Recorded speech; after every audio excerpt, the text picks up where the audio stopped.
Hello বন্ধুরা, কেমন আছেন সবাই? আশা করি সবাই ভালো আছেন। আজকে অনার্স প্রথম বর্ষের প্রশ্নপত্র কিভাবে পাবেন সেগুলো আমি আপনাদেরকে দেখাবো। তাহলে আজকের ভিডিওটি শুরু করা যাক। আজকে আমি দেখাবো আপনি অনার্স প্রথম বর্ষের ইতিহাস বিভাগে, ঠিক আছে, ইতিহাস বিভাগের প্রথম বর্ষ সিলেক্ট করবেন। করার পরে নেক্সটে ক্লিক করবেন। করার পরে এখানে সবগুলো অপশন আপনারা দেখতে পারবেন যে ওপেন হয়ে গিয়েছে। এখান থেকে আপনারা আপনার সাবজেক্টের সকল প্রশ্নগুলো 18 সাল থেকে 23 সাল পর্যন্ত যেগুলো আসছে সেগুলো দেখতে পারবেন।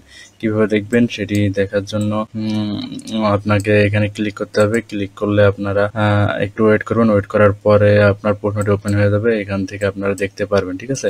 এই যে উপরে দেখেন, এটা হলো 2019 সালের পরীক্ষা। এটা অনুষ্ঠিত হয়েছে হলো 31/8/2019। তাহলে আপনারা এইভাবে প্রশ্নটি দেখতে পারবেন। আর পরের ইয়ারে দেখার জন্য আপনারা এখানে ব্যাক করুন। ব্যাক করার পরে আবার ক্লিক করার সাথে সাথে প্রশ্নটি ওপেন হয়ে যাবে। সেজন্য আপনারা ক্লিক করুন। মনে করেন 23-এ ক্লিক করলেন। করার পরে একটি অ্যাড আসতে পারে। অ্যাডটি আসলে অ্যাডটি কেটে দিবেন। অ্যাডটি কেটে দেওয়ার পরে আপনারা দেখতে পারবেন যে আপনাদের কোশ্চেন রেডি হয়ে গিয়েছে। এখানে আপনারা জুম করে দেখতে পারবেন। আর আপনার ইচ্ছা করলে স্ক্রিনশটও নিতে পারেন। যদি স্ক্রিনশট নিতে প্রবলেম হয় তাহলে এই ভিডিওর কমেন্টে আমাকে জানাবেন যে কি প্রবলেম হচ্ছে। আমি আপনাদেরকে সলিউশন দেওয়ার চেষ্টা করব, ঠিক আছে। এখন দেখাবো আপনারা এই অ্যাপসটি কিভাবে ইনস্টল দিবেন এবং কোথা থেকে ইনস্টল দিবেন।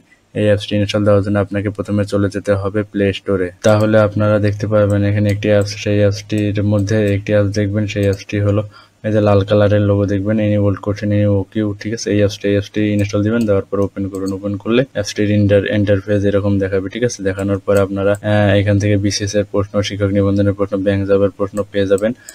আর এখানে একটা চ্যানেল পাবেন। চ্যানেলটি আপনারা অবশ্যই সাবস্ক্রাইব করবেন। যে চ্যানেলে ভিডিও দেখছেন এটি সেই চ্যানেলটি। আর এখানে অনার্সের প্রশ্ন পাওয়া যায়। অনার্সের প্রশ্ন সময় ক্লিক করুন। মাস্টার্সের প্রশ্ন লাগলে মাস্টার্স, ডিগ্রি লাগলে ডিগ্রি, ঠিক আছে। অনার্সের প্রশ্ন সিলেক্ট করবেন। করার পরে আপনারা এখান থেকে আপনার যে ডিপার্টমেন্ট সেই ডিপার্টমেন্ট অনুযায়ী আপনি প্রতিটা ডিপার্টমেন্টের প্রতিটা বর্ষের প্রশ্ন খুব সহজেই পেয়ে যাবেন। তাহলে আজকের ভিডিওটি এই পর্যন্ত।